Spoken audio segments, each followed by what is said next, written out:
it's a war crime. The Israeli government have brazenly, publicly and openly declared their intention to commit a war crime and have commenced that war crime against the people of Gaza, saying that they intend to starve of food, electricity, water, 2.2 million people. That is a war crime under the Fourth Geneva Convention. They are raining down thousands of the most sophisticated missiles known to humanity onto the most densely populated area in the world, carrying the certainty that almost every missile will incur civilian casualties, will and are destroying the infrastructure, the water infrastructure, the energy, making Gaza uninhabitable. And using, in very credible reports, as they did in the past, chemical weapons, white phosphorus, being used by Israel.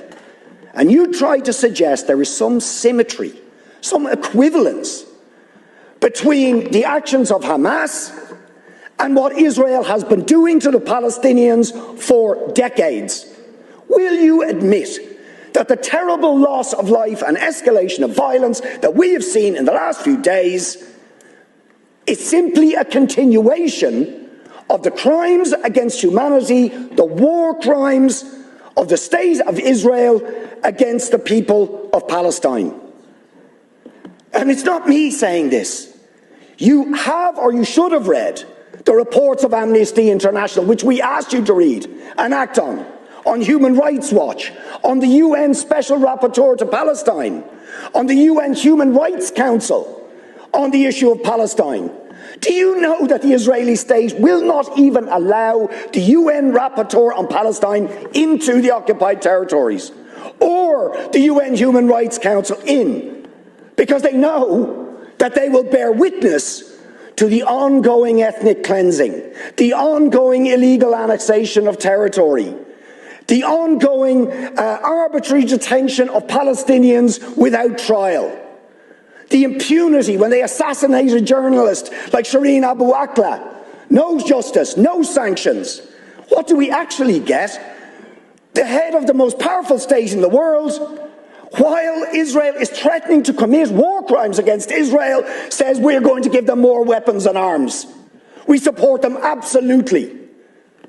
So will you admit that the ultimate responsibility for the terrible, and every single loss of life is terrible, but is the failure of the United States, of the European Union, of the Western powers to hold to account Israel for ongoing, decades-long ethnic cleansing, war crimes, crimes against humanity, the denial of the most basic rights to the Palestinian people? As Gideon Levy said, a Jewish Israeli columnist said yesterday, Israel can't imprison 2 million Gazans without paying a cruel price. Isn't that the truth? Deputy, please. I want to see an end to all killing, all violence, all death, and the release of all prisoners and hostages.